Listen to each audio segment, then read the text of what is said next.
Welcome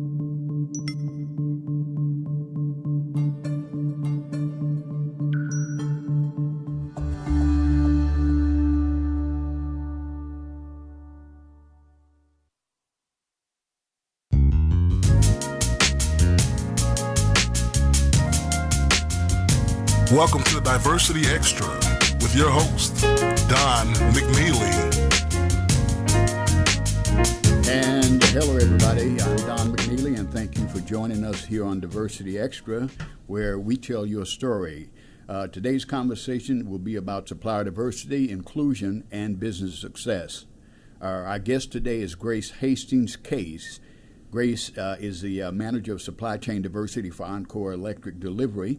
And Grace, thank you for joining us here on the program. Well, Don, thank you so much for having me. I'm really excited to be here and talk about this really important topic today. Absolutely, absolutely. Well, as we get started, Grace, let me just share a bit about your background with our audience.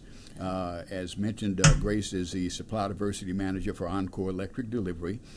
Grace began her career with Oncor, formerly known as TXU, in 1988.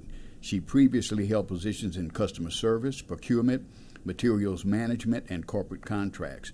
Grace joined the Corporate Supplier Diversity Organization in 2000 and as Supplier Diversity Coordinator.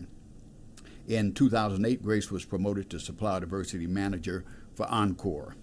As manager of Oncor Supplier Diversity Program, Grace has full support from the executive leadership team.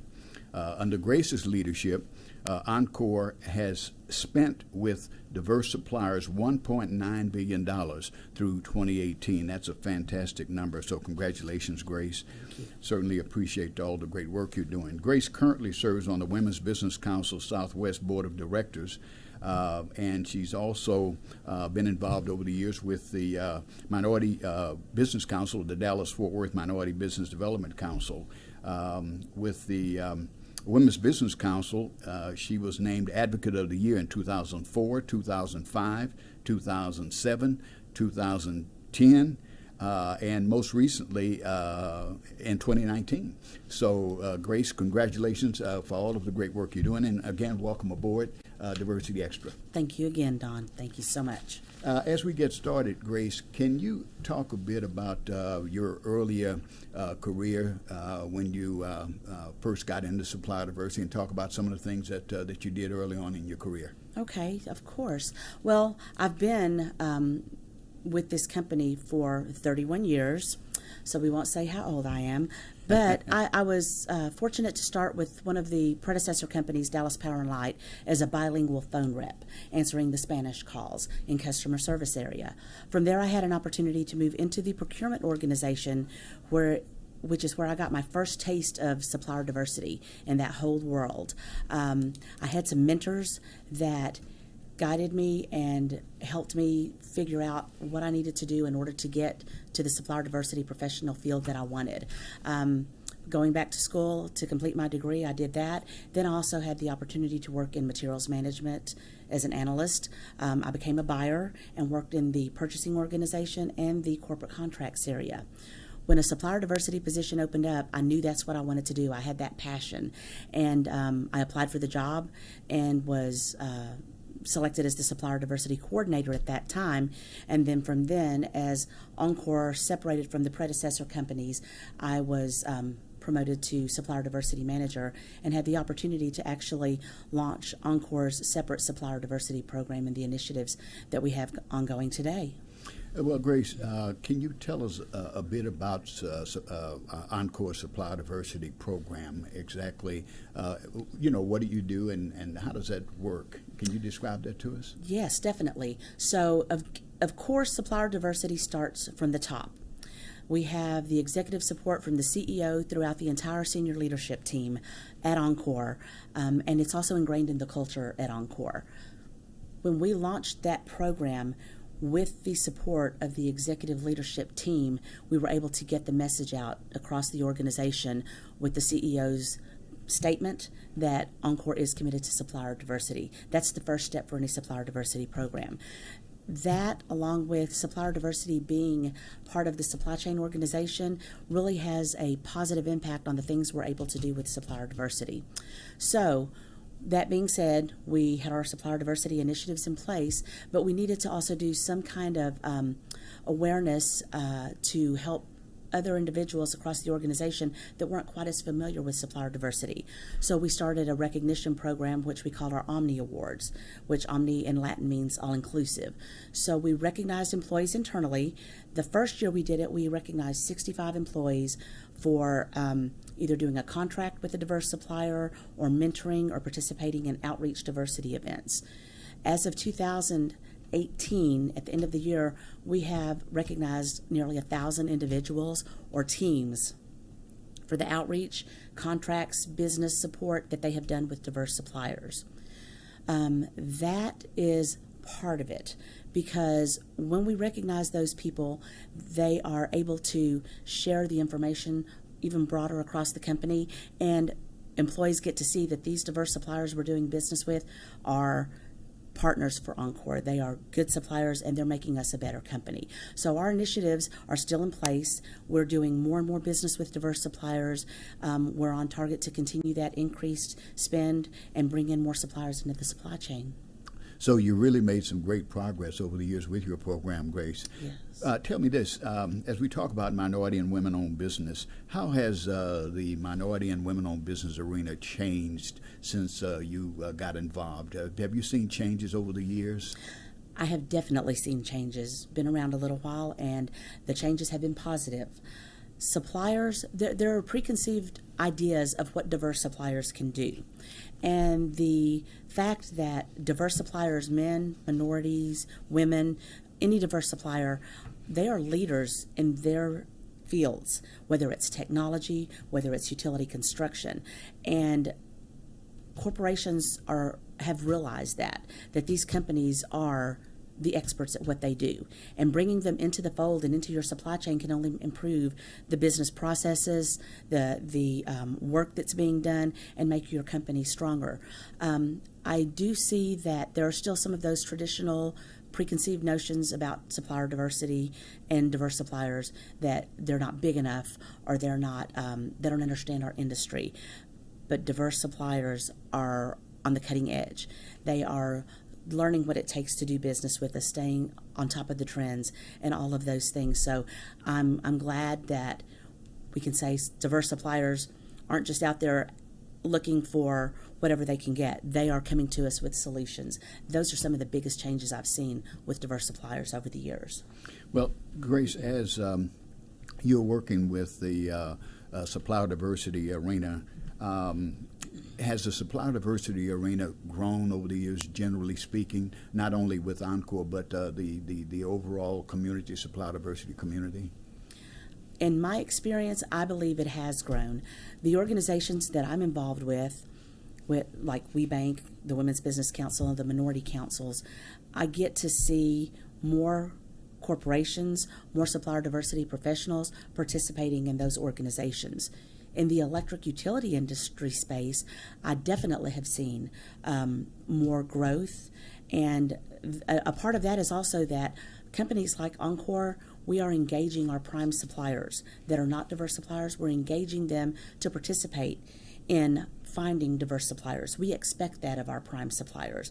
We're doing business with these great diverse suppliers, and we want our prime suppliers to also look for opportunities that they can do business with diverse suppliers in support of our business. So I think that is helping the community grow. And it's really exciting. I've literally had a couple of calls over the last 2 days with some of our prime suppliers, and they have been asking, what else can we do to find diverse suppliers? Where can we engage? And I'm inviting them to come to some of these events and to join some of these organizations, which again is going to support the growth in the community. So Grace, as you talk about progress, and more and more corporations are beginning to have supplier diversity programs. Generally, what does a corporation look for when they're looking for adding a new supplier or maybe starting a supplier diversity program? A couple of things on starting a supplier diversity program. excuse me, again, it starts from the top. So when they've got the executive support telling them we're going to start a supplier diversity program, they have the permission and the support to go start that program. That is a huge statement for that company that they are actually willing and ready and want to do business with diverse suppliers. So again, they need to be able to have that executive support. Without it, your program is going to struggle. As far as finding diverse suppliers that they can do business with, a lot of these companies go to industry or trade focused events. So if diverse suppliers are at those events, they know that those suppliers understand their business. They understand the solutions they need. They understand how the business works. So if you want to do business with an automotive company, you need to be where they have their events because you need to understand what's going on. If you're wanting to do business with a company like Oncor, the electric utility industry, or any of the other electric companies, I would suggest you come to one of the trade events like Edison Electric Institute, our diversity conference, because we talk about policy, trends, technology, things that are maybe causing us some heartburn and we need solutions. And the diverse suppliers are so agile and they are so on trend and able to keep up with these new technologies. They can find the solutions and bring them to us. So I would say that's what the companies are looking for, are suppliers that understand their business, they're ready to build those relationships, and they come with solutions. Grace, so as you're looking at new suppliers, diverse suppliers, I've heard it mentioned that there's a certification process. So must suppliers be certified as a diverse supplier to do business in that category? For Oncor, if someone wants to do business with us and they say they are a diverse supplier, we do require third-party certification. And the councils, the Minority Council, Dallas-Fort Worth Minority Supplier Development Council, the Southwest Minority Supplier Development Council, and the Women's Business Council Southwest.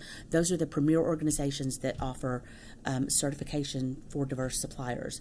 We accept those third-party certifications, and the value that those certifications can bring to these diverse suppliers is also, those are nationally recognized certifications. So I feel confident that when I meet a supplier that is certified through one of those organizations, it is truly a minority or a woman-owned business that we are doing business with. And it also builds the supplier's network of companies that they're able to approach to sell their products or services. So there's a lot of value in that certification. Grace, so tell me, in terms of the certification, how important is that to the minority or woman-owned business to be able to grow their business? Any thoughts around that? I think that is a valuable tool that what you put into it is what you're going to get out of it. You can get the certification and have the piece of paper, and when you go to compete for an RFP or to talk to a company and let them know you're a diverse supplier, you can show them that piece of paper and that's what you get. If you win the bid, great, and you're doing business. However, if you are wanting to grow your business, if you are wanting to network with other suppliers, the value you get through the memberships with those organizations that certify you are I don't know another way to calculate the value you get from those, because you can do business with Oncor. You can also do business with Toyota. You can do business with Texas Instruments. You don't have another resource like these organizations where you can go across all those different industries and all these major corporations to make the connections you need. And another thing I'll mention, supplier diversity professionals, we talk to each other. So if I need some help finding a supplier in a certain category, I may call the supplier diversity professional at Toyota, or I may call someone down in Austin or San Antonio with the other council, another corporate member, to say, do you have someone that is doing good work, because we want to include them in our RFP, or can you give me some background and help me find somebody that's doing good work so we can see if there's a fit. So the networking that you do not only with the corporations and with other MBEs and WBEs, minority and women businesses, there's no price you can put on that networking that you can get through those organizations. Grace, You've been doing this for a while now, and of course you've talked about some of the different involvements and what have you for Oncor. Have there been success stories that you could maybe point to, or maybe that stand out that has really done a great job for Oncor? Can you talk about that a bit for us? Yes, we have so many suppliers that have become success stories for Oncor. One, I remember because at the time I was an administrative assistant in procurement, and I got to meet this wonderful man, Fred Moses, Telecom Electric. That was when I first got to meet him, and he was bringing the power drinks for our field guys out in the field that are working on the lines. He brought that to the company, and we started purchasing that from him. That was back in the 80s. That's all I'm going to say. Back in the 80s. Way back. Way back. But now Fred's company, Telecom, is a category manager for Oncor. They managed all the street light, the poles, all of the products that we do for those areas. They also handle some of the equipment, the materials that our guys use out in the field. So that is truly a success story, from providing the drinks that they need, the beverages that they need, to a category manager that is truly an integral part of Oncor's supply chain and Oncor's business on a daily basis.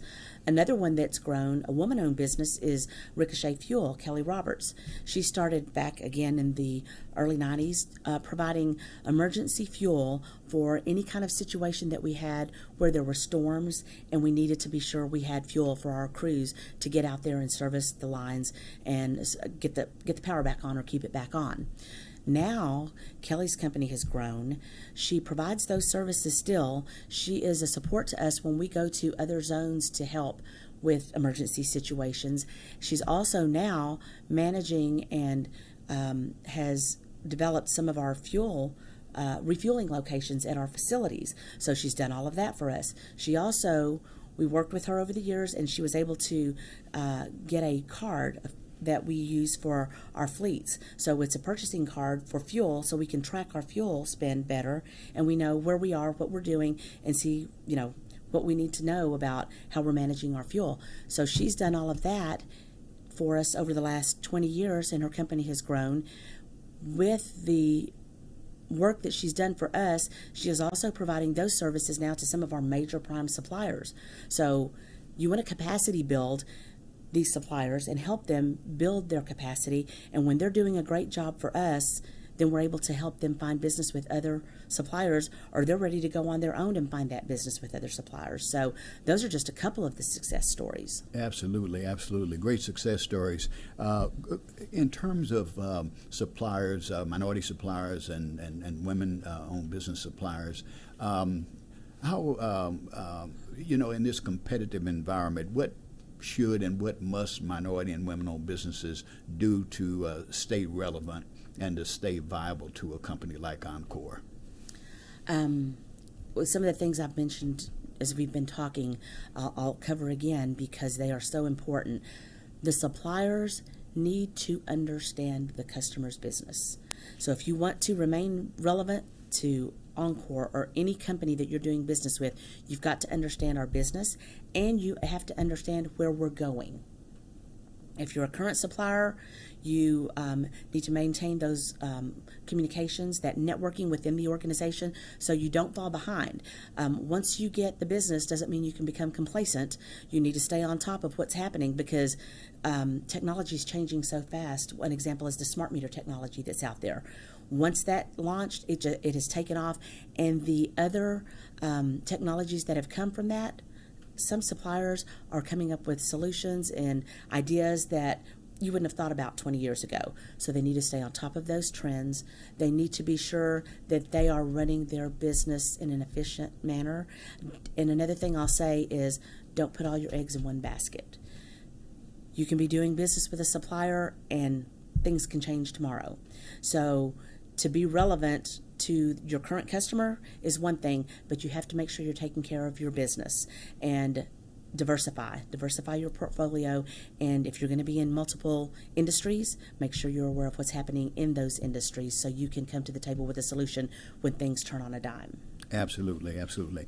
Grace, in terms of organizations and associations, we touched on the Dallas-Fort Worth Minority Supply Development Council, the Women's Business Council Southwest, and also the Southwest Minority Supply Development Council, I believe. Yes, right? Southwest Minority Supply. So organizations like that, how do they benefit a company like Oncor? Can you share that just a bit with us? They are valuable partners to Oncor. All of those organizations are. When we are trying to do outreach events like we have done, actually we did one just about a month ago, and we're doing another outreach event in West Texas. Those organizations are the resources that we go to help us identify and find potentially new suppliers for the categories that we need. So we bring to the table opportunities for minority and women-owned businesses to meet our buyers and potentially do business. But those organizations bring the value to us, not only through the certification that they provide, but the outreach and the network that they provide to Oncor, so we can find new diverse suppliers in areas where we're having some exponential growth and we need some more suppliers. So the value goes both ways on that. So as a minority or woman-owned business, I definitely need to be a member, sounds like, of the Minority Business Council or the Women's Business Council. Definitely. And like I said, once you get that certification and you have that paper, that's not the end of it. If that's all you needed and you've got the contract you want and you're good to go, that's great. But don't overlook the value of the networking and the relationships that you can build, because maybe in 2 years you've grown and you want to do more business. You've been building those relationships and participating in those organizations and getting to know me by working on committees where I see you and I know who you are. I know how you do business because I see what you do on these committees. That helps me to say, when we're doing a sourcing event, I know the CEO of that company. I know she does what she says she's going to do, or he does, and I know that they will be competitive if we include them in this opportunity. Absolutely, absolutely. So as we talk about networking associations, Grace, I know there's an institute that you're involved with called the Edison Electric Institute, or Yes. as it's called, I guess, EEI. EEI. So can you, and you touched on it earlier, can you just maybe share a bit more about the association and what that's like in terms of the relationship and a little bit about what they do, if you will? Right. So EEI is a national organization for electric utilities across the country.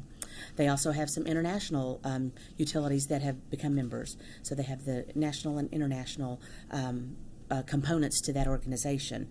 The great thing about EEI for me as a supplier diversity professional is that that part of the organization focuses on making the connections between diverse suppliers and the member utilities that are looking to find those suppliers. They don't do certification. They understand that's not their niche. That's the councils, and they're great at it, and they partner with the councils as well, WeBank and NMSDC. But EEI provides workshops and an annual event that's actually coming up in July in Nashville, Tennessee, where they cover some of these things I've talked about. They cover the legislative things that are happening, public policy that affects the electric utilities. They cover the trends, whether it's technology, whether it's more distribution construction, more transmission construction. They cover all those trends, and diverse suppliers that are interested in doing business with the electric utility industry, that is an event that they need to go and attend. It moves across the country every year to a different location. But if you're wanting to do business with an electric utility, you're ready to do business, you have a solution, or you're already doing business with some electric utilities and you want to expand your portfolio, suppliers need to be at that conference. That EEI Business Diversity Conference is an opportunity that you don't get every day to meet utilities from across the country. Not just regionally, it's nationally. So in terms of EEI, can minority and women-owned businesses plug into EEI? Is that something they can join, or it's just really for the utility industries? But how do minority and women-owned businesses plug into that and sign up, if you will? Okay, so the Edison Electric Institute website, if you go out to their website, you can find all kinds of information. The Business Diversity Conference is just a part of what Edison Electric Institute covers overall. Okay. There are, for accounting, for technology, there are different categories. So if you're a diverse supplier in technology, I would suggest you come to the Business Diversity Conference, because the buyers are there, the supplier diversity professionals are there, where you can make your entree into that networking with those companies. But if you're also in technology, I would say look at the Edison Electric website and see when they're having their other conferences, because again, those technologies, trends, whether it's construction, whatever, they cover those in other meetings that they have throughout the year. They have the conference for the CEOs and the COOs, also for the financial officers. So depending on what your area of expertise is, I think you will be able to find, besides the Business Diversity Conference, some other value and meetings that will benefit your business if you're wanting to do business with the electric utility industry. And you can find that information out on the website. So minority women-owned businesses should go to Edison Electric Institute and just Google that, I guess, if you will. Yes, Google it, because if you just type in EEI, there's no telling what you're going to find. Right. So go to the Edison Electric Institute website, okay. Google it, and then there's so much information out there you can read for days, and the information is valuable information. Grace, as we switch gears just a minute here to talk about the supply diversity arena and some of the changes that are happening in that space, what do you see as maybe some of the driving factors or driving forces that are creating the change or even the growth of minority and women business development? Can you talk to that just a bit? I think that, again, the support from the executives has got to be there. So that's a driving force behind it. But the value and the solutions that these diverse suppliers are bringing, as companies realize that you, diverse suppliers, bring value to us, it's going to continue to grow. I get so excited when we bring in a new supplier and the organization that is using them says, wow, we didn't know they could do this. And then we want to do more with them. So it's growing, and that also helps us get the word out to other utilities and other companies, not just utilities. I think that kind of value is something that, for me, I know it's there, but sometimes the end users did not realize what a value it is. And it makes us a stronger company. The economic impact that it has in our communities, the communities that we serve. As the communities grow, we've got to build more lines, we've got to provide more service, so there's more opportunities for the diverse suppliers. It's a cycle, it's cyclical, and the value is all the way around. The suppliers bring value to us. That makes us a stronger company. We're able to do more in the communities, so everybody wins in that situation. And it's just, hopefully, it will continue to grow. It's a win-win, sounds like, Totally Grace. a win-win, yes. Absolutely, absolutely. Well, Grace, minority and women-owned businesses that would like to do business with Oncor, okay, and maybe pursue an opportunity with Oncor, what is the best way for them to do that? Okay. I will say, and a lot of suppliers, just their ears just burn when they hear this, but you need to register on our Oncor website.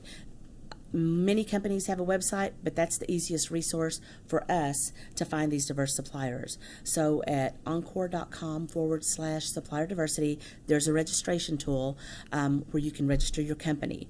Whenever we're doing a sourcing event, if we are not able to find a diverse supplier to include in that sourcing event, I'll reach out to the Minority Council and the Women Council because I know those are certified minority and women-owned businesses, and the councils are wonderful at helping me find companies that we can vet and see if it's a fit to include them in those opportunities.